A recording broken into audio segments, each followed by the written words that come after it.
जी, अस्सलाम वालेकुम and I'm very happy to see a few faces that, well, not faces, लेकिन a few participants that were with me in this session. तो एक second मैं आप सबके नाम भी लेती हूँ. Once I drag this out of my screen. तो Hasan, was it you having fun on my screen? Eh? How are your exam weeks going, ji? So I'm very happy to see.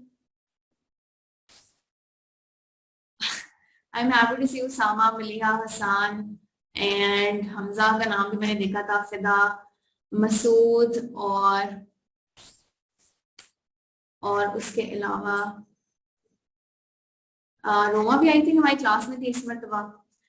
ठीक है जी. तो जो नाम अभी मैंने लिए हैं और जिन लोगों ने मेरे से सेशन में पढ़ा था, आप लोगों के लिए कुछ भी नया नहीं है. नो सरप्राइजेस, बिकॉज आपको पता है कि जब हमारा सेशन एंड हुआ था तो हमने पूरा. ओ आयशा, मैंने आपका नाम नहीं देखा, सॉरी. ठीक है, तो सॉरी अबाउट दैट. तो अगर कोई और भी जो लॉग इन हुआ हुआ है जिसने मेरे से सेशन में पढ़ा था, आई होप के मेरी दुआएं आपके साथ हैं. होप कि आपकी तैयारी बहुत अच्छी चल रही होगी. और अगर आपकी कोई क्वेरीज हैं तो आप क्लास के शुरू में भी पूछ सकते हैं. एज फॉर जो हमने आज डिस्कशन रखनी है, उसमें कुछ भी नया नहीं आपके लिए, बिकॉज ऑलरेडी हम जनवरी के महीने में आखिरी हफ्ते में और बिल्कुल आखिरी क्लास में ये सब बातें ऑलरेडी डिस्कस कर चुके हैं. ठीक है, so you can save this 1 hour and अगर आपने बैठना है, ज्वाइन रहना है इस क्लास के अंदर, fine. But if you want to leave तो दैट्स आल्सो फाइन. अच्छा, अजीज का सवाल आया. किसी का भी कोई और भी अगर सवाल है, जो लोग जल्दी लॉग ऑफ होना चाहते हैं, तो आई कैन टेक क्वेश्चंस. उसके बाद हम शुरू करते हैं.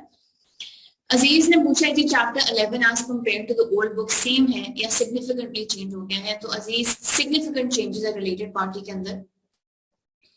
उसने पुराना काफी सारा निकाल कर नया बहुत कुछ ऐड कर दिया और टैबुलर फॉर्म में ऐड किया है. और जी आसान, बिल्कुल ऐसे. ठीक है, तो उसने टैबुलर फॉर्म में बहुत कुछ रिलेटेड पार्टीज में ऐड किया है और इसमें तो काफी चांस है रिलेटेड पार्टीज आने का. इसी वजह से चैप्टर काफी हैवी हो गया. ठीक है, हसान ने पूछा कि चैप्टर 1 में कंपनीज एक्ट आने के चांसेस ज्यादा है. बिल्कुल ऐसे है हसान. मलिहा ने पूछा चैप्टर 2 के क्वालिटी कंट्रोल के टॉपिक में थोड़ा इशू आ रहा था कि उसमें क्या करना है यार. मलिहा, बेसिकली आपने देखा है कि क्वालिटी कंट्रोल का जो टॉपिक है ना बेटे, उसमें काफी सारे पॉइंट्स हैं और मैंने आपसे कहा था कि वो पॉइंट्स ना काफी याद करने मुश्किल है. वाई? बिकॉज उनमें बहुत वेग सी बातें, कॉन्सेप्चुअल बातें लिखी हुई है. ठीक है, जो चीजें हम असल जिंदगी में, लीडरशिप ऐसी होनी चाहिए. ठीक है, जो प्रैक्टिकल बातें नहीं है, जो बंदा तखय्युल में उसके इमेजिन नहीं कर सकता. ठीक है, तो उसके लिए क्वालिटी कंट्रोल के प्रोसीजर्स के लिए आपने सिंपली करना है कि मैंने आपसे कहा था कि सिर्फ कीवर्ड्स, लीडरशिप और जो क्यूसीआर और इस तरह के जो कीवर्ड्स है ना, आप सिंप्लीफाई करें उस जुमले को और सिर्फ कीवर्ड्स आपने उसमें याद करना है. जी रोमा, मैं अभी ग्रिड जो है ना बेटे, ग्रिड में अभी डिटेल में डिस्कस करूंगी. रोमा, मैं बस उस तरफ आ रही हूँ. मैं चाह रही हूँ कि जी जो बच्चे जो तैयारी कर रहे हैं, जो ऑलरेडी चीजें सीख चुके हैं, वो जल्दी लॉग ऑफ हो जाए. अच्छा जी, सब्सटैंटिव प्रोसीजर्स के लिए कंपेटिटर, सब्सटैंटिव प्रोसीजर्स के लिए एक ही टिप है. ठीक है, जैसे मैंने आप लोगों को बताया था कि Hasan, coming to a question letter, substantive procedures के लिए बच्चों आपने देखा है कि 8, 9, 10 इतने लंबे चैप्टर्स हैं. उसके बाद 10 में फिर आगे सब टॉपिक्स हैं, पेबल्स, अक्रूवल्स, प्रोविजंस, कंटिजेंसीज. अच्छा, अब इसकी टिप ये है कि अगर आप नोट करें तो प्री पेमेंट्स में, पेबल्स में, अक्रूवल्स में, प्रोविजंस में, कंटिजेंसीज, प्रोविजंस तक, ये 4 जो टॉपिक्स हैं, इनके प्रोसीजर्स तकरीबन बिल्कुल सेम है. इनको इकट्ठा याद कर लें. एक किया ना आपने, यानी सबसे कॉम्प्रिहेंसिव इसमें पेबल्स का टॉपिक है और अक्रूवल्स का. आपने पेबल्स और अक्रूवल्स किया ना, तो आप प्री पेमेंट्स और प्रोविजंस भी उसी वक्त याद करें. End of story. उनको सब आप रीड करेंगे तो आप लगेगा कि मैंने भी यही याद किया. उसके अलावा उसके बाद मैंने बच्चों को बताया था, जब मैंने क्लास में पढ़ाया था, कि जब आप गोइंग कंसर्न, सब्सिक्वेंट इवेंट्स और कंटिजेंसीज, इसके प्रोसीजर्स तकरीबन बिल्कुल सेम है। फिर चैप्टर 8 आता है फिक्स्ड एसेट्स और इंटेंजिबल्स। इसमें आपको सिर्फ अकाउंटिंग आनी चाहिए। आपको पता है कि फिक्स्ड एसेट्स में कॉस्ट कैसे रिकग्नाइज करनी है, डेप्रिसिएशन में क्या क्या एस्टिमेट्स होते हैं और वर्किंग कैसे बनाते हैं, फॉर्मूला कैसे लगता है, अमोर्टाइजेशन कैसे करते हैं, डिस्पोजल हो तो उसकी अकाउंटिंग कैसे होती है, एडिशन हो तो उसकी अकाउंटिंग कैसे होती है, CWIP की अकाउंटिंग कैसे होती है। उन्हीं को आपने कहना है कि जी हमने यही चीजें चेक की है कि डेप्रिसिएशन की यूजफुल लाइफ का एस्टिमेट ठीक है कि नहीं, डेप्रिसिएशन का पॉलिसी ठीक है और कंसिस्टेंट है कि नहीं, वैल्यूएशन अगर की है, रिवैल्यूएशन तो सारे एसेट्स की है कि नहीं की, एक्सपर्ट की जरूरत पड़ सकती है। तो आपने अकाउंटिंग को सोचना है इसमें। अब चैप्टर 8 और 10 मैंने अपने बच्चों से कहा था कि आप कोशिश करें कि आपके चैप्टर्स इकट्ठे याद नहीं करें। जो भी आप तैयारी कर रहे हैं उसके साथ थोड़ा थोड़ा, मतलब अगर आपने आज चैप्टर 1 किया है उसके साथ आप एक सब्सटैंटिव प्रोसीजर का टॉपिक कर लें चैप्टर 10 का। दूसरे दिन आपने जो तैयारी किया है उसके साथ एक और टॉपिक कर लें। इकट्ठा करेंगे it will be too heavy for you. बेशक बहुत से टीचर्स ने इसके ऊपर, अगर आप चाहें तो ऑनलाइन आपको नोट्स भी मिल जाएंगे 1-2 सफे के, जिसमें टीचर्स ने सारे सब्सटैंटिव प्रोसीजर्स लिस्ट किए होते हैं, लेकिन वो फिर भी बहुत ज्यादा याद करने को। तो आप सिंप्लीफाई करने का तरीका है कि जो बिल्कुल एक जैसी चीजें अकाउंटिंग के अंदर, प्रोविजंस, अक्रूवल्स, ऑब्वियसली 100% प्रोसीजर्स तो सबके सेम नहीं, लेकिन मोर और लेस इनके बिल्कुल सेम, मेन प्रोसीजर्स इनके बिल्कुल सेम। तो आप इनको इकट्ठा करें और थोड़ा थोड़ा करके लेके चलें इकट्ठे। जो है ना, जैसे किसी शादी में जाएं और मुफ्त का खाना मिले और ज्यादा खा लें तो पेट खराब हो जाता है, ओवरलोड हो जाता है, बेशक जितना भी अच्छा खाना हो। इसी तरह से किताब आपकी जितना भी हाफजा तेज है, आप जितनी भी अच्छी तैयारी करने वाले हैं, जितने भी अच्छे स्टूडेंट हैं, this will be too much for you. तो break it down into components. ठीक है जी। अनीका और रोमा, मैंने अभी मैं डिटेल में डिस्कस करती हूँ कि रिवीजन में किस सीक्वेंस से चलें, बड़ा इंपॉर्टेंट है। और ग्रिड इस मर्तबा क्या क्या आएगा पेपर में। तो अभी मैं ये कहने लगी थी कि ये मैंने स्टैंडर्ड प्रोसीजर्स डिस्कस किए चैप्टर 8 और 10 के। चैप्टर 9 के इसलिए नहीं किए, चैप्टर 9 के 3 पार्ट्स हैं, inventory, then you have external confirmation debtors की, then you have bank confirmation. Inventory में आपको पता है ज्यादा सवाल आता होता है कि क्या वीकनेसेस हो सकती हैं इन्वेंट्री काउंट के अंदर, और कोई खास याद करने वाला नहीं है। बैंक की कॉन्फर्मेशन भी एक छोटा सा टॉपिक है। हाँ अलबत्ता चैप्टर 9, जैसे अभी अनीका पूछ रही है और रोमा पूछ रही है, चैप्टर 9 में एक्सटर्नल कॉन्फर्मेशन डेटर्स की बहुत जरूरी है। आपने 8 और 10 को सब्सटैंटिव प्रोसीजर्स के तौर पे याद करना है, लेकिन 9 का सेक्शन जो है, सेक्शन नंबर 3 या 4 एक्सटर्नल कॉन्फर्मेशन 3 है, ये आपने बड़े गौर से, बड़े आपने, अभी मैं सीक्वेंस में बताऊंगी कि इस बाकी सब्सटैंटिव प्रोसीजर्स एक साइड पर और एक्सटर्नल कॉन्फर्मेशंस का टॉपिक जो है ना, ये आपने पहले तैयार करना है। ठीक है, छोटा सा टॉपिक है, ये आपने पहले तैयार करना है। अच्छा जी, उसके बाद हसान चैप्टर 2 के एथिक्स के सेक्शन 1.3 करते हुए करना है या अलग से। एथिक्स में मैंने आपको बेटे बताया था कि एथिक्स में बहुत सी बातें अपना सिर्फ किताबी बातें हैं, उनमें से सवाल बहुत कम आएगा। आपने एग्जाम्पल्स एथिक्स के इलस्ट्रेशन सारी करनी है। एथिक्स के सवाल जो खास तौर पे रिसेंट 3 अटेम्प्ट्स के सवाल है वो जरूर प्रैक्टिस करने हैं। थोड़ा जवाब देने का तरीका डिफरेंट हो गया और सवाल डिफरेंट हो गया उसका, ठीक है।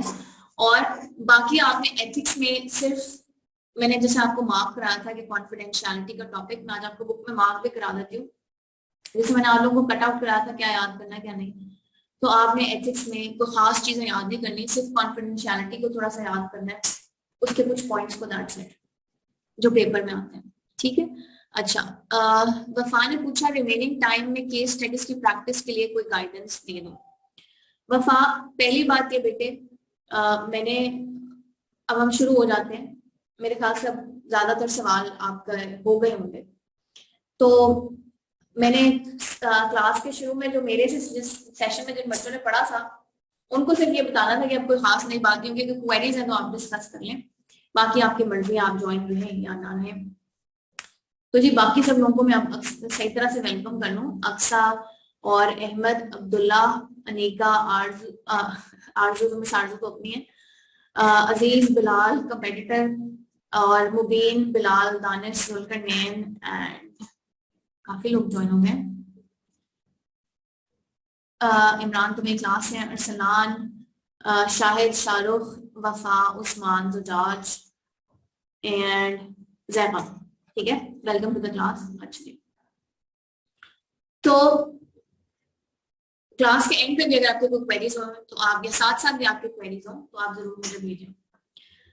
तो सबसे इम्पोर्टेंट बात जो मैंने खास तौर पर मैं आखिरी महीने में शुरू हो जाती हूँ बार बार डिस्कस करना, और मेरे बच्चों को सिवाय हसान के सबको याद हो जाता है कि क्या टॉपिक्स इंपॉर्टेंट है।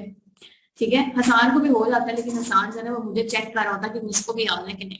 ठीक है, तो सबसे पहली बात बच्चों, सिर्फ एग्जाम में नहीं, अगर आपने क्रिकेट का मैच भी खेलना है, आपने कोई काम भी करना है ना जिंदगी में, तो सबसे पहली बात, try to do your best possible effort. But remember, जैसे आप ऑडिट में पढ़ते हैं कि भाई आप एक reasonable high level of assurance दे सकते हैं, आप किसी को गारंटी या 100% या एब्सोल्यूट एश्योरेंस नहीं दे सकते। जिंदगी में 100% कुछ नहीं होता, सिर्फ वो खुदा की जात में है। इस दुनिया में कुछ भी परफेक्ट नहीं है, nothing, if you pick it up and check it.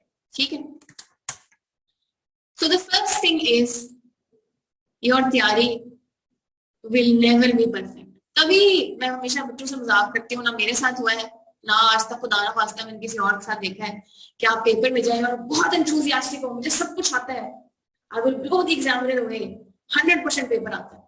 काश कभी ऐसा भी हो कि हम कहें कि हमने पेपर देना।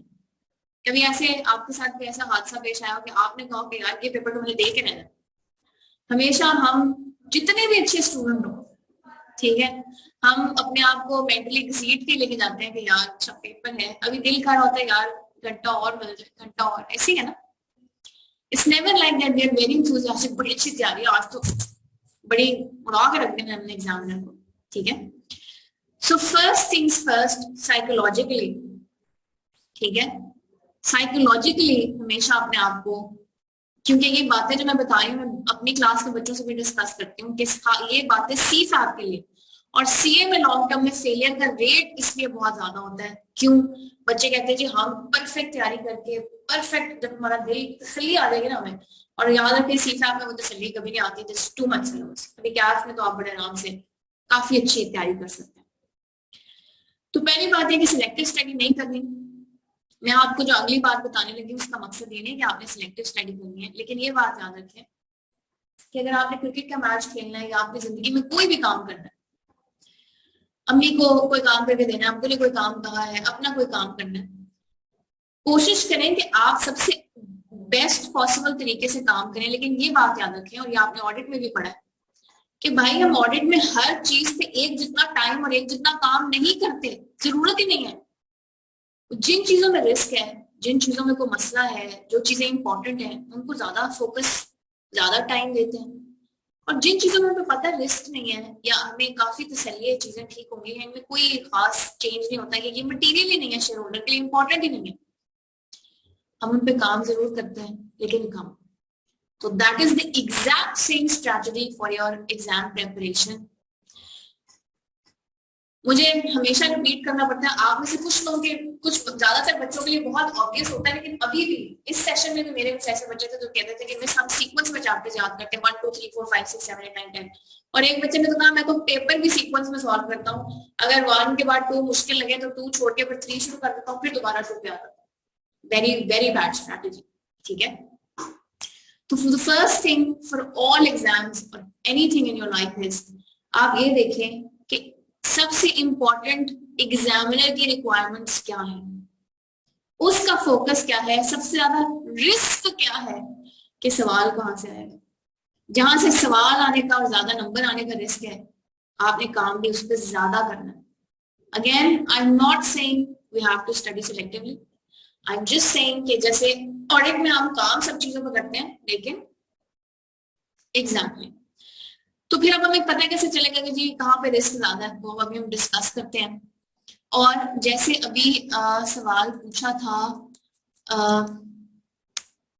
ग्रेड का भी सवाल पूछा था और आपने सीक्वेंस पूछा था, तो अभी मैं आपसे डिस्कस करूंगी। तो पहली बात, जो मेरी क्लास को थोड़ा सा टाइम लगता है मेरे साथ हमेशा एडजस्ट होने में, मैंने आपको बताया कि बचपन से हमें आदत है, बचपन से हम निसाब की किताबें अलिफ से लेकर ये तक पढ़ते हैं। तो मेरी हमेशा से क्लास में भी स्ट्रैटेजी रहती है कि मैं ना सिर्फ मेरी नहीं, पैक में अक्सर जो टीचर्स हैं खासतौर पे ऑडिट के, बाकी सब्जेक्ट्स में हमें कम जरूरत पड़ती है, लेकिन ऑडिट में मैंने बाकी टीचर्स की भी यही स्ट्रैटेजी देखी है कि हम कभी भी ना सीक्वेंस में नहीं टीच करते, और इवन चैप्टर का सीक्वेंस चेंज नहीं करते। हम चैप्टर्स के सेक्शंस भी जो ज्यादा इंपॉर्टेंट है ना वो पहले पढ़ाते हैं। आईटी का सेक्शन इंपॉर्टेंट पहले पढ़ लें, एक्सटर्नल कॉन्फर्मेशन पहले पढ़ लें, बाकी चैप्टर बाद में। तो सबसे पहली बात कि आपने एग्जामिनर को सामने रखते हुए, अब ये पता कैसे चलेगा एग्जामिनर को क्या पसंद है?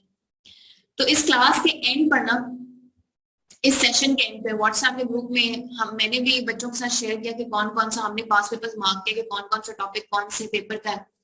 हमजा ने हमें एक ग्रिड बना के दी। तो अगर आपके पास हमारी क्लास वाली ग्रिड नहीं भी है, it doesn't matter, online soft copy में इतने ज्यादा पास पेपर्स के एनालिसिस अवेलेबल है, आप कोई भी उठा लो, कोई भी उठा लो।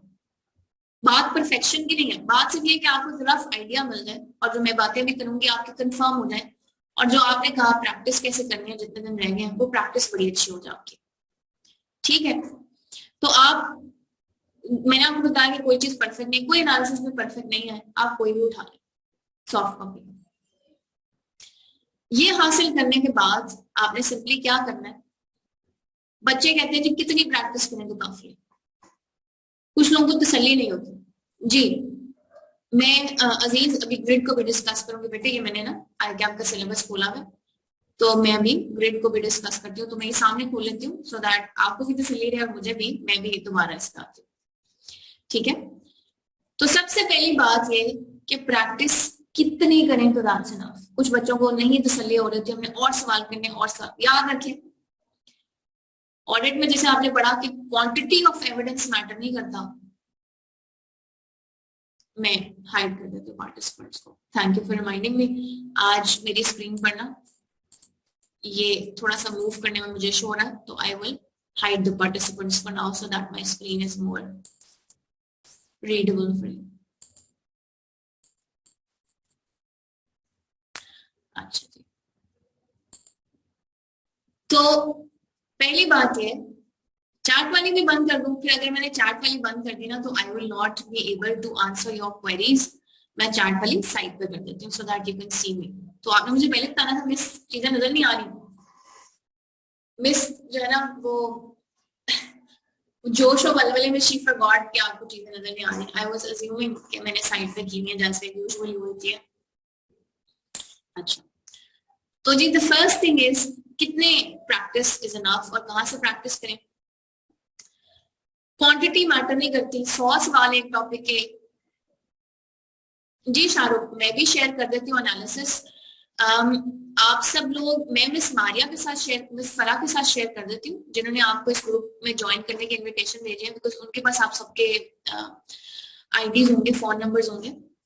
मैं उनके साथ शेयर कर देती हूँ एनालिसिस, और काफी सारे एनालिसिस सारे शेयर कर देती हूँ, आप कोई भी यूज कर लें, मुझे सब ठीक लगते हैं। ठीक है, और जी मैं मिस फरा के साथ शेयर कर देती हूँ, और आप उनमें से वो फिर आपके साथ शेयर कर देंगे, तो you can use any of them after this class. ठीक है, एट 1 o'clock, क्योंकि इसके बाद मेरी एक और क्लास है। ठीक है, तो I will share them with you. अब कितने सवाल क्वांटिटी मैटर नहीं करती, ये मैटर करता है कि जो सवाल आपने किए हैं क्या आपने अपने हाथ से लिख के किए हैं। थ्योरी में फेलियर का सबसे बड़ा रीजन है, न्यूमेरिकल में आपको पता है हाथ से नहीं किया तो पेपर में नहीं सॉल्व होने लगा हाथ से। आप हाथ से पूरा सवाल सॉल्व करने की कोशिश करते हैं, 100% होता नहीं, कभी हो भी नहीं सकता।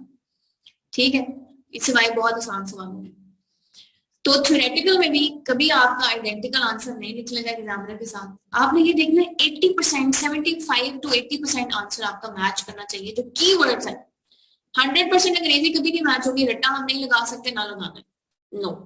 अब तक आई थिंक ऐप में आपको नहीं भी पता चला तो मैं रिपीट कर देती हूँ, नो रट्टा रिक्वायर्ड, कीवर्ड्स आर इंपॉर्टेंट। और अक्सर मैं बच्चों से कहती हूँ कि आपको कीवर्ड्स अगर याद नहीं रहते इस्तेमाल करने, तो जब भी कोई चैप्टर पढ़ते हैं उस चैप्टर के एंड पे वो जो खाली सफा होता है चैप्टर रिव्यू का या समरी का, वहां पे कीवर्ड्स नोट कर लिया करें, चैप्टर के बाद एक मिनट गो थ्रू कर लें, फिर आपको आदत पड़ जाएगी वो लफ्ज इस्तेमाल करने की। तो मैं हमेशा बच्चों से कहती हूँ कि ICAP की वेबसाइट के ऊपर ना पास पेपर्स पड़े हुए हैं। ठीक है, बच्चे पूछते हैं कि कितने पेपर कर लें, तो बच्चों ये जितने पढ़े हुए हैं ना ये बेशुमार है, क्योंकि इससे जो पुरानी अटेम्प्ट्स होती है वो इरेलेवेंट हो जाती है, पेपर का पैटर्न चेंज हो जाता है। जैसे अभी आपको लग रहा है कि ग्रिड की वजह से पेपर का पैटर्न चेंज हो रहा है, तो अभी हम ये भी डिस्कस करते हैं कि इवन दो कि ग्रेड देखने में चेंज हो गया, बट मोर और लेस आई एक्सपेक्ट क्वेश्चंस का सीक्वेंस और नंबरिंग मार्क्स वाइज सेम ही होगा जैसे हमेशा होता है, थोड़ा सा डिफरेंस आएगा बस। तो ये जो 2018 तक के ये 8 पेपर है, आप 7 भी कर लेते हैं ना, that's more than enough. 7 is an odd number, I like it, तो 7 इज मोर देन इनफ। इससे पुराने पेपर्स आर इररिलेवेंट। दूसरा, if you still not satisfied, आपको लगता है, तो मैंने क्वेश्चन बैंक के क्वेश्चंस, वैसे तो आइडियली क्वेश्चन बैंक आपको उन 4 महीनों में प्रैक्टिस करना चाहिए जब ये टॉपिक्स आप पढ़ रहे थे, जैसे हमने किए। कुछ सवाल उसमें बड़े कॉम्प्रिहेंसिव हैं, अगर आपने नहीं किए, nothing to be scared of, nothing to be alarmed about. अब उठाएं क्वेश्चन बैंक। सिर्फ एक मसला है क्वेश्चन बैंक के जो टॉपिक्स है ना वो चैप्टर वाइज नहीं, ठीक है। लेकिन जब आपके मॉक्स जब तक आप देंगे तब तक आपकी अच्छी खासी तैयारी हो चुकी होगी, 70-80% तैयारी तब तक, 100% नहीं होनी चाहिए, ना होगी, सब सब्जेक्ट्स लेके चलने हैं आपके साथ। मॉक्स के बाद आपके पास इसमें वाफे टाइम है, क्वेश्चन बैंक उठाएं, रिविजन करने के बजाय क्वेश्चन बैंक के क्वेश्चन प्रैक्टिस करें। और प्लीज हाथ से कम 3 सवाल रोज लिख के प्रैक्टिस करने। It can be any 3 questions, जो टॉपिक्स आपको पसंद है उनके कर लें। लेकिन अगर लिखने की प्रैक्टिस नहीं है ना, तो पेपर में आप एक कश्मकश में पड़े रहते हैं कि यार आज लिखना पड़ा है, वैसे नहीं लिख पा रहा, तसल्ली नहीं हो रही, वो वैसे नहीं लिख के दिखा रहा जैसे मेरा दिल कर रहा है, मुझे आता है, मुझे लिखना नहीं आ रहा। तो ये सिर्फ तब आता है जब आप लिखेंगे, और पहले 3 सवालों में, पहले 10 सवालों में लिखना नहीं आता। ऑब्वियसली 10-11 सवाल करने के बाद, जैसे न्यूमेरिकल आपने नया नया रिवाइज भी किया होगा फरवरी में, पहले 2-3 सवाल में आप डगमगा रहे होते हैं, फिर आहिस्ता आहिस्ता आप बेहतर हो जाते हैं। तो सोल्यूशन के साथ जरूर कंपेयर करें कि 80% आपने आंसर वैसा लिखा कि नहीं। अंग्रेजियां सारी सेम नहीं होंगी, सिर्फ कीवर्ड्स, मतलब ऑडिट में जो टेक्निकल वर्ड्स हैं, ये तो अब जरूरी है कि टेक्निकल वर्ड्स तो आपको आने चाहिए, देसी जुबान इस्तेमाल नहीं करनी। मतलब प्रोफेशनल स्केप्टिसिज्म मैंने अपने बच्चों को बार बार पढ़ाया, जो शक की निगाह। अब उन्होंने शक की अंग्रेजी नहीं लिखनी उसमें, उन्होंने प्रोफेशनल स्केप्टिसिज्म ही लिखना है, शक को कोई और अंग्रेजी नहीं देनी अपनी तरफ से, ठीक है, ये जरूरी है। बाकी आप जो मर्जी अंग्रेजी लिखें, दा इज टू, जो मर्जी लिखें, ठीक है।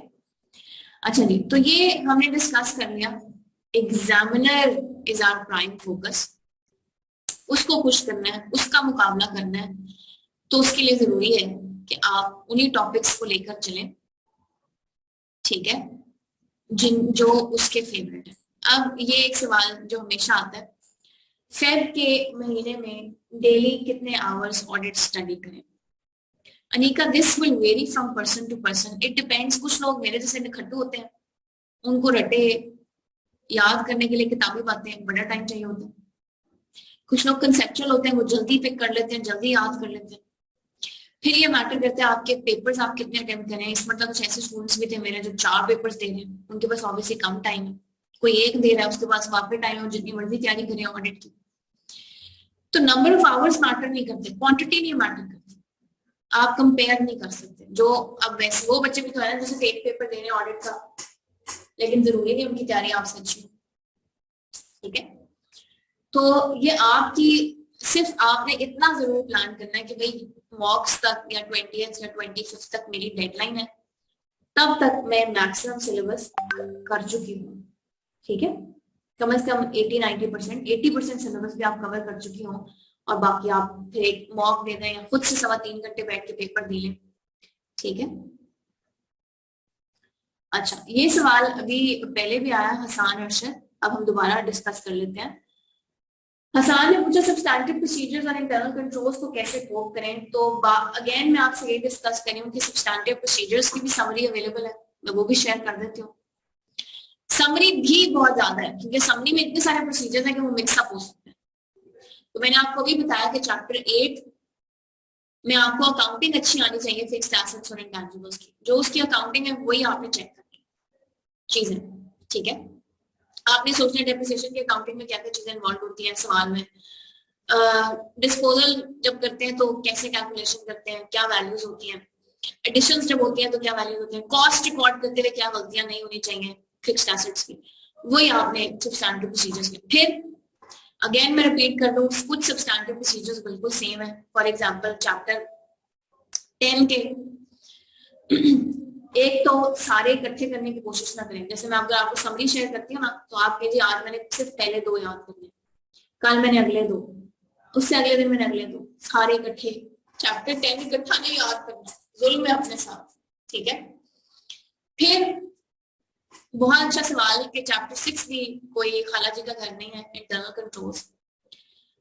चैप्टर 6 में ना बच्चों अब कंसेप्चुअल सवाल आता है पहली बात, और कभी आ जाए, रेगुलरली नहीं आता, आ जाए तो 15 नंबर का आता है, जैकपॉट भी लग सकता है अगर आता हो, और अगर नहीं आता तो अटेम्प्ट खराब भी हो सकती है। 15 नंबर साइजेबल अमाउंट। अब पहली बात ये कि सब्सटैंटिव प्रोसीजर्स आए कि आपकी किताब, सॉरी इंटरनल कंट्रोल्स, जी बिल्कुल पास पेपर्स की जितना ज्यादा प्रैक्टिस करेंगे आप, एक सवाल जो सब्सटैंटिव प्रोसीजर्स याद करने के लिए सबसे अच्छा सवाल है ना, ऑडिट ओपिनियन के लेटेस्ट जितने भी सवाल है ना, उन सब के साथ पास पेपर्स में सब्सटैंटिव प्रोसीजर का सवाल है। पहले पार्ट में पूछता है सब्सटैंटिव प्रोसीजर बता दें, फिर पूछता है ओपिनियन बता दें, और अक्सर वो एस्टिमेट्स के ऊपर ही होता है कि जी मिनट्स ऑफ द मीटिंग देखिए, उसके अलावा रिटन रिप्रेजेंटेशन लें, ठीक है, लेटेस्ट फाइनेंशियल स्टेटमेंट्स पढ़ें, तकरीबन सबके जवाब भी सेम। तो एक ये अच्छा तरीका है कि वो ओपिनियन का सवाल भी प्रैक्टिस हो जाएगा और सब्सटैंटिव प्रोसीजर्स भी याद हो जाएंगे, और फिर थोड़े थोड़े करके याद करें। इंटरनल कंट्रोल्स, पहली बात तो ये, जी अजीज मैं सवाल मैंने भी मेंशन किया है, सब्सटैंटिव प्रोसीजर्स के लिए बेस्ट प्रैक्टिस का सवाल है जो आजकल लेटेस्ट ओपिनियन का सवाल आता है, उसके 2 पार्ट्स होते हैं, यूजुअली 18 नंबर का सवाल होता है। एक पार्ट में वो सब्सटैंटिव प्रोसीजर्स पूछता है 2 सिनेरियोस के ऊपर, और दूसरे पार्ट में वो ऑडिट ओपिनियन पे इम्पैक्ट पूछता है, ठीक है। तो वो सवाल आप प्रैक्टिस करें। फिर बच्चों जैसे मैं अभी डिस्कस करी थी, इंटरनल कंट्रोल्स आपने किताब से, आईकेएम की किताब से नहीं याद करने। इमाल मुल्क की समरी उठा लें, जो मैंने अपने बच्चों के साथ एसीसी की किताब की शेयर करी थी, कोई भी समरी उठा लें इंटरनल कंट्रोल्स की, और गौर इस बात पे करें कि बेशक आप सेल्स कर रहे हैं, परचेजेस कर रहे हैं, पेरोल कर रहे हैं, तकरीबन कुछ कंट्रोल्स हमेशा सेम है। For example segregation of duties, approvals, sequential numbering of documentation. Hasan internal controls बेटे, इंटरनल कंट्रोल्स की बेसिक इंट्रोडक्शन है चैप्टर 5 में। इंटरनल कंट्रोल्स का जो एक्चुअल टेस्ट ऑफ कंट्रोल्स का चैप्टर है, जो असल में पसूड़ी है, वो चैप्टर 6 है, ठीक है। 5 तो हो जाएगा कंसेप्चुअल है जी। कंपेटिटर मैंने इसीलिए मेंशन किया कि सर आसिफ है, सर आतिफ आफरी है, इमाइल वुल्फ है, एसीसी की किताबें हैं। मुझे जो पर्सनली सबसे अच्छा लगता है, सर आसिफ की बुक में ना इंटरनल कंट्रोल्स आईकेएम की बुक के ही दूसरे सीक्वेंस में सिंप्लीफाई किए हैं। वो खुद कहते हैं कि जी मैं सिंप्लीफाई करके लिखता हूँ किताब को, फिर जो आपने याद करना है आप उसको, आपको वो पसंद है आप उससे कर सकते हैं, लेकिन पर्सनली जो मुझे सबसे कॉम्प्रिहेंसिव और सबसे अच्छा लिखा हुआ जो मिला है वो इमाल वुल्फ का एसीसी की किताब का, जो मैंने अपनी क्लास से शेयर किया था, ठीक है। आप कहीं से भी याद कर सकते हैं। तो पहली बात तो आपने उनमें भी ये फोकस करना है कि कुछ कंट्रोल्स ऐसे हैं जो हमेशा लगेंगे, डिफरेंस की आएगा, क्रेडिट लिमिट सेट करनी कि नहीं करनी, परचेजेस में कंपैरेटिव स्टेटमेंट बनानी है कि नहीं बनानी, ठीक है। बाकी सब कंट्रोल सेम है, पहली बात। दूसरी बात, जो आजकल 15 नंबर का सवाल आता है इंटरनल कंट्रोल्स का, वो इस चीज पे होता है कि कंट्रोल प्रोसेस में वीकनेस बताएं, ठीक है।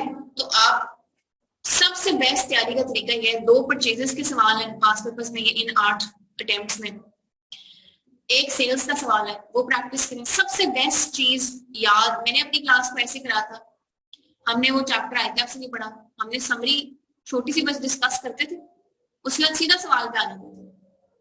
2 सवाल किए, तीसरे के बाद बच्चों को खुद ही, क्योंकि सेल्स और परचेजेस का प्रोसेस बिल्कुल सेम है, रिवर्स ऑर्डर में बिल्कुल सेम, खुद ही आपको इंटरनल कंट्रोल्स की वीकनेस आइडेंटिफाई करनी आ जाती है। रटे का भी आएगा तो आप लिख लेंगे, बेसिक कंट्रोल्स आपको वो कंसेप्चुअल सवाल करके याद हो चुके हैं, तो प्लीज उसके लिए आएगा आपकी बुक अवॉइड करें। फिर पेरोल का सवाल मैंने क्वेश्चन बैंक से प्रैक्टिस कराए थे, कैश के सवाल जो है वो आप क्वेश्चन बैंक से प्रैक्टिस करें, तो ये मोर देन इनफ तैयारी है चैप्टर 6, ठीक है।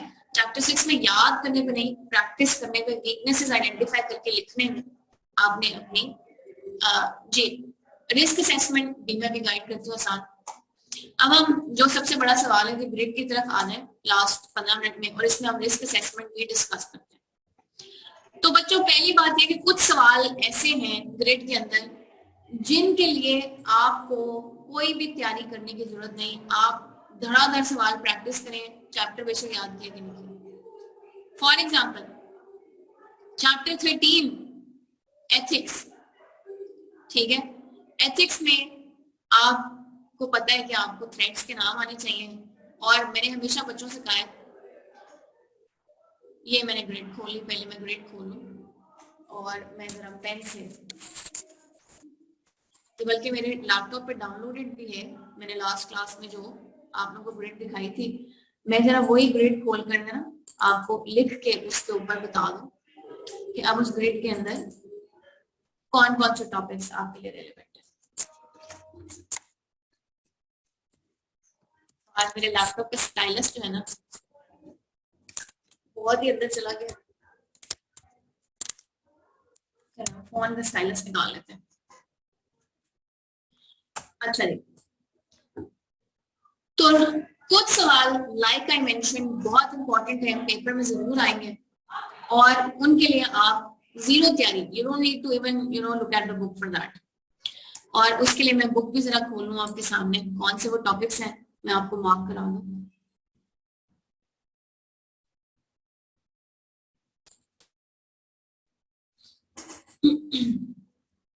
अच्छा जी, ये कंटेंट्स जो मेरी लास्ट क्लास में ये डिस्कस हुए थे, ये सबसे पहले खुले। अच्छा, अब कुछ सवाल अनलेस बहुत ही कम अटेम्प्ट्स होती हैं जो एक्सेप्शनल होती हैं, जिसमें एग्जामिनर थोड़ी सी ट्विस्ट लेता है और पैटर्न चेंज करता है, या एक अनएक्सपेक्टेड अटेम्प्ट होती है, वरना ह्यूमंस आर फेयरली प्रेडिक्टेबल, ठीक है, और एग्जामिनर भी बेचारा इंसान है तो वो भी इज फेयरली प्रेडिक्टेबल।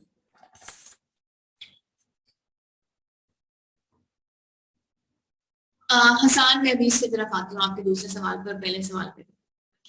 तो पहली बात बच्चों, मैं हमेशा बच्चों से सबसे पहले the first thing that I always mention to them is कि जी चैप्टर 13 जो है ना, this is not chapter 13 of the book. I always tell बच्चे कि भाई इसका ऑडिट के कामों से कोई खास ताल्लुक नहीं है, और ये बड़ा हैवी ड्यूटी सवाल है। व्हाई? बिकॉज इस पे 12 नंबर का सवाल कम से कम आता ही आता है। तो I always tell my students कि ये दिस इज योर फर्स्ट, और ऊपर से ये चैप्टर है चुनना सा, उसे बहुत ही छोटा कर दिया, तो बंदे को बड़ी खुशी होती है कि यार 12 नंबर मैंने कुछ खास पढ़े याद के बगैर 12 नंबर अटेम्प्ट करने के काबिल हो गया, 12 में से 12 नहीं आएंगे, ठीक है। तो हमें भी जब हम मॉक्स चेक करते हैं या टेस्ट चेक करते हैं तो मना किया होता है कि आप थ्योरी में पूरे नंबर नहीं देंगे, क्योंकि 100% आंसर तो किसी का सेम नहीं होता। तो आई एम श्योर एग्जामिनर को भी ऑब्वियसली सजेस्टेड सॉल्यूशन से एग्जैक्ट मैच तो किसी का आंसर नहीं कर सकता। सो ethics is the fundamental thing that you have to start from। 12 number का कम से कम सवाल है, और आपको पता है कि एथिक्स का कुछ पोर्शन जो है वो चैप्टर 2 में भी है, लेकिन उसने अब एथिक्स चैप्टर 2 में से काफी इस मतलब शॉर्ट कर दिया, एडवर्टाइजमेंट वगैरह निकाल दिया, लेकिन क्वालिटी कंट्रोल का एक याद करने वाला अजीब सा टॉपिक ऐड कर दिया, ठीक है। तो सबसे पहले, और फिर आपको ये भी पता है कि चैप्टर 2 के कुछ एथिक्स के टॉपिक्स हैं जो अब वो साथ पूछ लेता है, और चैप्टर 2 भी आपने देखिए चुना से चैप्टर, सेकंड पार्ट में इसके पहले में एथिक्स है, सेकंड पार्ट के अंदर वो प्री कंडीशन है और टर्म्स ऑफ एंगेजमेंट है, लेटर बड़ा आसान, और आखिरी में उसने इंटरनल कंट्रोल। तो शायद वो क्वालिटी कंट्रोल शायद वो इसमें टेस्ट करे। तो क्वालिटी कंट्रोल मैंने आपसे कहा कि 100% नहीं याद होगा, टकरे नहीं मारनी, सिर्फ कीवर्ड अंडरलाइन करें, बस दैट्स इट। कीवर्ड्स आपको याद होने चाहिए, दैट्स इट, किसी को नहीं आता होगा 100%। So this is where you have to start from. तो 12 नंबर के पहले आपने छक्के मारे और आपको पता है एथिक्स प्रैक्टिस करने से आएगा। हसान ने पूछा फंडामेंटल प्रिंसिपल्स ऑफ एथिक्स को थ्रेट कंसिडर करेंगे? नहीं, फंडामेंटल प्रिंसिपल्स का पहले तो वो नाम नहीं पूछता था, अभी भी वो नाम नहीं पूछता, लेकिन आप लिख सकते हैं कि जी अगर सेल्फ इंटरेस्ट थ्रेट होगा तो इससे उसकी ऑब्जेक्टिविटी इंपेयर हो सकती है। ठीक है, दूसरी बात, एथिक्स के सवाल प्रैक्टिस करने से आएंगे। पास्ट पेपर्स में रिसेंट जो 3 सवाल है बड़े इंपॉर्टेंट है कि किस तरह से वो लिखता है। और फिर मैंने बच्चों को बताया कि पहले बुक में ना safe guards, engagement specific safe guards जो पेपर में आंसर में लिखने होते थे, बुक में एक पैराग्राफ था। अगर आपके पास पुरानी बुक नहीं है ना, डजंट मैटर, आपको उस पैराग्राफ की जरूरत नहीं है। आपने क्या करना है, आपने सिंपली जितने सवाल प्रैक्टिस करने हैं अपने चैप्टर के एंड पे आखिरी दिन की रिवीजन के लिए लिखते जाना है कि कौन कौन सा जो सेफ गार्ड है ना वो लग सकता है। आपको पता है सेफ गार्ड 4-5 होते हैं, बंदे को रोटेट करते हैं टीम में से, क्वालिटी कंट्रोल रिव्यूअर से, इंडिपेंडेंट रिव्यूअर से रिव्यू करा लें, गवर्नेंस से डिस्कस कर लें। तो मोर और लेस गिफ्ट है तो रिफ्यूज कर दें, अगर ट्रिवियल है तो ठीक है एक्सेप्ट कर लें। तो मोर और लेस सेम होते हैं। आप चैप्टर के एंड पे नोट करते जाएं, आपकी लिस्ट कॉम्प्रिहेंसिव हो जाएगी, आखिरी दिन उसी को रिवाइज करें, अल्लाह फिर से थ्रेड्स के नाम को वैसे ही याद है। ठीक है अनीका, हाउ मच, कितनी मर्तबा रिवीजन करनी है ये भी पर्सन टू पर्सन डिपेंड करता है। कुछ लोग पूरी तैयारी को रिवीजन बोल रहे होते हैं, कुछ लोग जल्दी तैयारी करके दोबारा उसको सही करने को रिवीजन बोल रहे होते हैं। एक मर्तबा आप बस याद कर लें, फरवरी में अच्छी तरह किताब को प्रैक्टिस कर लें और आखिरी दिन रिवीजन कर लें, वो बहुत है यार, बहुत है। ठीक है, हमजा ने कहा चैप्टर 15 के पास पेपर्स नहीं है। अब ये हमजा जो है ना, ये मेरा स्टूडेंट, इसी को मैं कह रही थी कि कुछ लोगों को तसल्ली नहीं होती सवालों में। तो हमजा, पास पेपर्स में एथिक रिव्यू एंगेजमेंट का ना एक सवाल है और क्वेश्चन बैंक में मेरा बेटे एक ही सवाल है रिव्यू एंगेजमेंट का, बस वही आ सकता है, बाकी उस पर और कोई रटे का सवाल नहीं आएगा। तो आप खुद ही से इमेजिन कर लें कि वो पूछता है जी रिव्यू एंगेजमेंट की रिपोर्ट के कंटेंट्स क्या होते हैं, खुद ही से सवाल इमेजिन करके याद करना। ठीक है, उसके हमें सवालों की खास जरूरत नहीं है। जी, हसान ने पूछा कि सब्सटैंटिव प्रोसीजर्स और इंटरनल कंट्रोल्स के शॉर्ट नोट्स इनफ हैं? बहुत, मोर देन इनफ हसान। हम कोई कंप्यूटर या रोबोट नहीं है कि हम बैठ के पूरी किताब के रटे लगाते हैं। ठीक है, मोर देन इनफ कीवर्ड्स। अच्छा जी, हाँ कॉन्सेप्चुअली आप क्लियर होने चाहिए। जैसे मेरे बच्चों को आप रट गए कि कंप्लीटनेस के लिए उल्टा टेस्ट होता है और एग्जिस्टेंस के लिए उल्टा टेस्ट होता है। ठीक है, कंसेप्चुअली आप क्लियर होने चाहिए। तो मैंने आपको बताया कि शुरू करें चैप्टर, सबसे छोटे चैप्टर से, और कहेंगे बिस्मिल्लाह, मजा आ गया, 12 नंबर अटेम्प्ट करने के काबिल हो गए। अच्छा, उसके बाद आपको पता है कि कंपनीज एक्ट में से आप तकरीबन 5 नंबर का छोटा सा चुनना सा, पहले तो सोचना पड़ता था, दिमाग लगाना पड़ता था सवाल में, अब कंपनीज एक्ट पे छोटा सा 5 नंबर का रट्टे का सवाल आता है। चैप्टर 1 में से कंसेप्चुअल सवाल अभी भी पूछे जाते हैं, या कोई 2-3 नंबर की डेफिनेशन आ जाती है, लेकिन उस 2-3 नंबर को हासिल करने के बजाय, पूरा चैप्टर याद करने के बजाय, जैसे उसमें जो सेक्शन 5 है ना, लिमिटेशंस, इनहेरेंट लिमिटेशंस, वो आजकल बड़ा इसका फेवरेट, इसने 2-3 अटेम्प्ट्स में पूछा है। वो आसान से टॉपिक आप बाद में याद करें, उसके नंबर इतने नहीं मिल रहे। पहले आप उन चीजों में जाएं जो आपको काफी हद तक, ऑब्वियसली 100% श्योर तो मैं गारंटी तो मैं भी नहीं दे सकती कि पेपर में इसमें तो क्या आएगा, लेकिन जिन चीजों में यू आर लाइक मोर और लेस वेरी ऑलमोस्ट श्योर, ये आप रीजनेबल एश्योरेंस कि ये आएंगी, पहले आप उन पे फोकस करें। अच्छा जी, अब मसला ये है, I have a next class and we are only left with 6 minutes, so I am going to take 10 more minutes of this class. अगली क्लास को मैं 10 मिनट्स डिले करके उनको 10 मिनट्स और दे दूंगी। सॉरी, इस क्लास को सेटअप करने में थोड़ा सा टाइम लगा, मुझे लिंक नहीं शेयर हो रहा था। ठीक है, तो प्लीज बेयर विद मी। ठीक है, फ्रॉड और रिस्क का मैं आपको भी बताती हूँ आसान। अच्छा जी, तो ये मैंने आपको बता दिया कंपनीज एक्ट 5 नंबर का तैयार कर लिया। अच्छा, अब ये जैसे अगला चैप्टर आता है जी, चैप्टर 3। अब चैप्टर 3 जो है ना, इसमें 3 टॉपिक्स अब उसके शुरू से ही फेवरेट है। एक तो पेपर ऐसा भी है इस 3 अटेम्प्ट्स पहले जिसमें कम से कम 50 नंबर के सवाल तो सिर्फ रिस्क ऑफ फ्रॉड की थी, आधा पेपर ही उसने रट्टे का और सिनेरियो दिया था। तो जी ये 3 टॉपिक्स हैं जो आजकल उसके हॉट फेवरेट्स हैं, हमेशा से रिस्क ऑफ फ्रॉड तो, और आजकल वो मटीरियलिटी पे आपको पता है टॉपिक चेंज हुआ है और वो उसने 2 अटेम्प्ट्स में मटीरियलिटी के ऊपर भी कंसेप्चुअल सवाल पूछा। तो रिस्क और फ्रॉड में भी खुशखबरी ये है कि तैयारी करने की जरूरत नहीं है।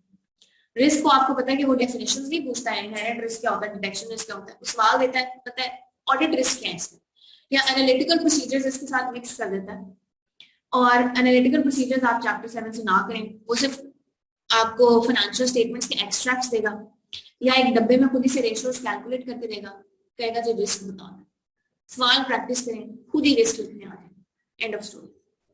फ्रॉड में भी जो सिनेरियो बेस्ड है वो क्वेश्चन प्रैक्टिस करने से आएंगे, लेकिन फ्रॉड में ना आपको 2-3 सफे याद करने पड़ेंगे जो शुरू के हैं, जिसमें फ्रॉड के रिस्क फैक्टर्स हैं, फ्रॉड के रिस्क असेसमेंट के लिए इंक्वायरीज कौन सी होती है, इस पे रट्टे का सवाल आता है। लेकिन वो जो फ्रॉड का लंबा सा टेबल है ना कि किस किस तरह से फ्रॉड हो सकते हैं, वो जो रिस्क फैक्टर्स नीचे अपॉर्चुनिटी इंसेंटिव, वो नहीं याद करने भाई, वो नहीं याद हो सकते।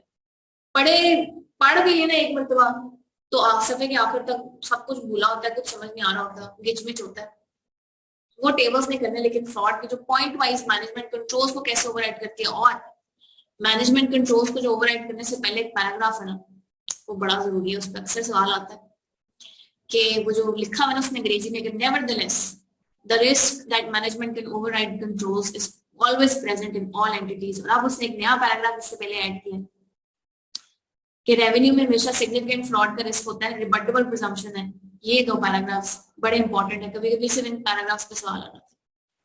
तो फ्रॉड के 1-2 सफे शुरू के याद कर लें, और फिर वो जो लंबे लंबे टेबल हैं इग्नोर करना। मटीरियलिटी में जो उसने आपको मटीरियलिटी निकालने के अब पॉइंट वाइज तरीके बताए हैं वो, और उसमें जो इलिस्ट्रेशन है कि बेंचमार्क हम कैसे डिसाइड करते हैं, बस वो कर लें। और जो रिसेंट 2 मटीरियलिटी के सवाल करें पास पेपर्स के, more than enough, more than enough. तो चैप्टर 3 आपने बाकी छोड़ दिया, प्लानिंग, अंडरस्टैंडिंग, स्ट्रेटेजी सब छोड़ दी, सिर्फ इसके सवाल प्रैक्टिस करिए। और फ्रॉड के 2-3 सफे, तो फ्रॉड इसमें से आपने थोड़ा सा याद कर लेना है, कंपनीज एक्ट याद कर लेना पहले। चैप्टर 4 और 15 आ सकते हैं, कम कम आते हैं। सैम्पलिंग पे कभी कभी कोई इन 8 अटेम्प्ट्स में एक सवाल है जो हमने प्रैक्टिस किया था। डॉक्यूमेंटेशन पे 2 सवाल हैं छोटे छोटे जो रट्टे के आए हुए हैं, इनको एंड पे याद। This is optional. This might come, might not come. Focus on internal controls में IT पे 10 नंबर का अभी भी आएगा इंशाल्लाह, हमेशा आता है, तो पहले IT याद करें। अच्छा जी, तो कंपनीज एक्ट में से 5 नंबर तकरीबन, एथिक्स में से तकरीबन 10-12 नंबर में, चले अभी 10 कर देती हूँ, कम भी हम रखें। रिस्क और फ्रॉड में से कम 10 से 15 नंबर आते हैं, मटीरियलिटी IT में से 10 नंबर। तो ये आपकी तैयारी होती जा रही है, आप अटेम्प्टेबल जी, आसान। I am slowly coming to chapter 4। अच्छा जी, उसके बाद test of controls, like I told you, इसका सवाल 15 मार्क्स का है तो सही, लेकिन ऑप्शनल है, आए ना आए। You have to, how do you prepare this, मैंने आपको तरीका बता दिया, नोट से पढ़ें, प्रैक्टिस करें सिनेरियो बेस्ड क्वेश्चंस की। जो 2-3 सवाल पेरोल और कैश एंड बैंक के नहीं है वो क्वेश्चन बैंक से करें, अल्लाह खैर सलाह। फिर लेकिन ये आपने तैयारी के भी शुरू में नहीं रखना। फिर substantive, introduction to substantive chapter 7 में कुछ IT है, कुछ एनालिटिकल प्रोसीजर्स है, वो भी कभी कभी रट्टे का सवाल आता है। नॉन करंट एसेट्स हैं, सब्सटैंटिव प्रोसीजर्स जो टोटल मिला के जो है ना 8, 9, 10, इन पे बच्चों सवाल तो आ जाता है रफली 15 नंबर का ही बहुत हुआ तो, लेकिन जितना वॉल्यूम है ना उसके लिहाज से नंबर जस्टिफाई नहीं होते। इतना याद करके 15 नंबर तो सिलेक्टिव नहीं करना, एंड पर करना। और जैसे आप कहा कि एंड से बेहतर है कि एंड में आपको कोई परेशानी हो, ये भी तो इतना सिलेबस रहता है याद करने वाला, इतने समय तो मिले थे, तो उससे बेहतर है कि आप क्या करें, आप सिंपली ये करें कि आप थोड़ा थोड़ा करके चैप्टर 10 पार्ट्स में डिवाइड करके बाकी टॉपिक्स के साथ, जैसे एथिक्स किया तो आपने क्या याद किया, कुछ भी नहीं याद किया, चैप्टर 10 के 2 टॉपिक्स उसके साथ कर लें। अगले दिन कंपनीज एक्ट किया है तो क्या किया आपने, कंपनीज एक्ट तो आपने बचपन से पढ़ने हैं कंपनी लॉ में जी। मेरी आवाज ठीक आ रही है? तो सायम या श्याम, आपका कोई इशू आ रहा है बेटे आवाज का? अच्छा, वो आपको आवाज इसलिए नहीं आई क्योंकि मैं ना थोड़ा साउंड इफेक्ट्स के साथ आवाज ड्रॉप कर रही थी, तो शायद आपको आवाज नहीं आई। मैं जरा लैपटॉप करीब कर ली थी और थोड़े कम ड्रामेबाजी करने की कोशिश कर रही थी, मैं थोड़ा ड्रामेटिक इफेक्ट क्रिएट कर रही थी। अच्छा जी, अब बच्चों उसके बाद किधर जाएं? उसके बाद मैंने आपको कहा कि आपके अटेम्प्ट के लिए ही लव्स चैप्टर 9 का external conformation. Like I said, मैं कोई नजूमी नहीं हूं कि मैं बता दूं कि एक्सटर्नल कॉन्फर्मेशन आएगा ही आएगा, इतने नंबर का आएगा, लेकिन आपके अटेम्प्ट में स्प्रिंग में ही likes to test it for more marks. वैसे तो ये हमेशा आता है, लेकिन आपके टाइम में थोड़े नंबर भी हैवी आते हैं। तो चैप्टर 9 का जो सेक्शन 3 है प्रोबेबली एक्सटर्नल कॉन्फर्मेशन, प्लीज इस पे ज्यादा पहले फोकस करें। तो this is almost like almost, इसमें से चले 5 नंबर करना है, वैसे 5 और 10 के दरमियान नंबर आते हैं इसमें से आपके अटेम्प्ट में। अच्छा जी, रिलेटेड पार्टीज, आपकी तो क्या ही किस्मत है ना, किस्मत का एक तो उसने सिलेबस कम कर दिया, लेकिन रिलेटेड पार्टीज का सिर्फ बढ़ा दिया और चैप्टर 2 का बाकी उसने कम किया। अच्छा जी, अब कुछ ऐसे टॉपिक्स हैं जिसको पहले वो कहता होता था सिलेक्टिव एरियाज, ऐसे को नाम देता था, उसमें छोटे छोटे 3-3 सवाल के टॉपिक्स हैं जिसमें से क्यूमुलेटिवली 35 नंबर का पेपर आ रहा था। 3-3 सफे के टॉपिक्स हैं, साथ चैप्टर 10 पढ़ाएं, साथ ही छोटे टॉपिक्स करें, अल्लाह खैर सलाम, which includes chapter 11 related parties, chapter 12 का इंटरनल ऑडिटर एंड एक्सपर्ट, उसने 2020 में 2 मरतबा पूछा, वरना कभी नहीं पूछा, तो अब ये इंपॉर्टेंट हो गया। चैप्टर 14 में सब्सिक्वेंट इवेंट और रिटन रिप्रेजेंटेशन, ये 3-3 सफे के टॉपिक्स हैं जिसमें से 35 नंबर का पेपर आ रहा था, प्लस 10 नंबर तकरीबन ऑन एवरेज 8-10 नंबर की ओपिनियन आती है। लेकिन कौन सी ओपिनियन आती है? सिर्फ ओपिनियन का सिनेरियो बेस्ड सवाल आता है। तो बेस्ट प्रैक्टिस का तरीका ये कि आप ये सब्सटैंटिव प्रोसीजर्स एंड पे करें, लेकिन ये ओपिनियन और ये सेक्शन पहले तैयार करें। इसमें से मिलाकर तकरीबन 40 नंबर का ओपिनियन मिलाकर ये 40 नंबर का बन जाता है। तो आप ओपिनियन का सवाल करेंगे ना, साथ ही सब्सटैंटिव का सवाल करें, बेशक नहीं तैयारी की हुई, सब्सटैंटिव के प्रोसीजर्स याद होते जाएंगे, क्योंकि वो तकरीबन मिलते जुलते सवाल हमेशा देते, और फिर एंड पे सब्सटैंटिव कर लें, वो आपको ऐसे लगेगा रिविजन हो रही है। तो मैंने आपको बताया कि चैप्टर 4 और 15 जो है वो क्या कहते हैं, कभी कभी आता है, 15 तो कम ही आता है, या नहीं आया पिछले 8 अटेम्प्ट्स में, आ सकता है, लेकिन रट्टे का कोई छोटा मोटा सवाल आ जाएगा। तो अब बच्चों ये आपकी अभी भी, जब ये हमने सारे ये इंपॉर्टेंट टॉपिक्स कर लिए ना, इस 70-75 नंबर आराम से अटेम्प्टेबल हो गए, आराम से। साथ इनके सवाल करें, साथ आपकी अभी तैयारी, असल तैयारी रहती होगी, उनके पेजेस वाइज अभी काफी होगा। अभी चैप्टर 1 की बाकी थ्योरी रहती है, चैप्टर 3 का प्लानिंग और अंडरस्टैंडिंग रहती है, 4 रहता है, 5 में इंटरनल कंट्रोल्स की जो शुरू की डिस्कशन और आखिरी सेक्शन है वो रहता है, 7 में डायरेक्शनल टेस्टिंग तो उसने निकाल दी, एनालिटिकल प्रोसीजर्स की थ्योरी रहती है, ठीक है। उसके बाद आप जिस मर्जी सीक्वेंस में करें, बेशक 1 to 3 के सीक्वेंस में लेकर चलें, लेकिन प्रेफरेबली सब्सटैंटिव प्रोसीजर्स पहले कर लें, ठीक है जी। सर्विस ऑलमोस्ट एंड होने वाली है, ठीक है। तो ये आपकी स्ट्रैटेजी होनी चाहिए। Like I said, not even chapter wise, chapters में भी only the sections that are more important, do them first, practice as much as you can। अब आसान ने पूछा आईटी के सिनेरियो में, आईटी का सिनेरियो एक तो आता मुश्किल नहीं है, रट्टे का सवाल होता है, देखने में बस सिनेरियो होता है, प्रैक्टिस करें, आईटी का सिनेरियो आराम से आ जाएगा। अच्छा, आई कैप के पेपर्स अटेम्प्ट करने के लिए टिप वफा, उस पर तो अभी मैं पूरा 1 घंटा और लगा सकती हूँ जी। तो मुझे मैसेज आ गया पैक वालों की तरफ से कि अब लॉ के बच्चे जो है ना वो बेताब हो रहे हैं, मिस फरा का भी मैसेज आ गया 2 मरतबा। तो वफा, आई कैप का पेपर कैसे अटेम्प्ट करना है, इसकी जो टिप्स है ना, ये मैं आपको वॉइस रिकॉर्डिंग करके ना, thank you so much Hasan, आप बस पास हुई और बस मिठाई मैं लेके आऊंगी, ठीक है। अच्छा जी, तो वफा, इस पे मैं आपको एक छोटी सी वॉइस रिकॉर्डिंग करके ना मिस फरा को भेज दूंगी, जो आप लोगों को नोट्स भी शेयर करने हैं साथ, वो मैं मिस फरा के साथ शेयर कर दूंगी। तो इंशाल्लाह अगर आज ना भी मिले ना, तो कल तक you will all have those notes, those summaries, whichever you prefer, किसी से भी पढ़ लें यार, परफेक्ट किसी की भी नहीं है, ठीक है। ठीक है जी, और फिर मैं आपके साथ पेपर की वो भी मैं आपके साथ शेयर कर देती हूँ, ठीक है।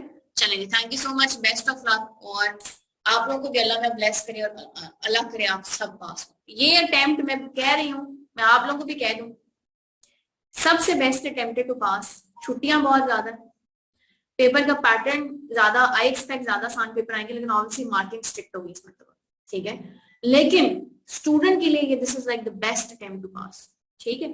चलेंगे, thank you so much, have a nice day, अल्लाह हाफिज।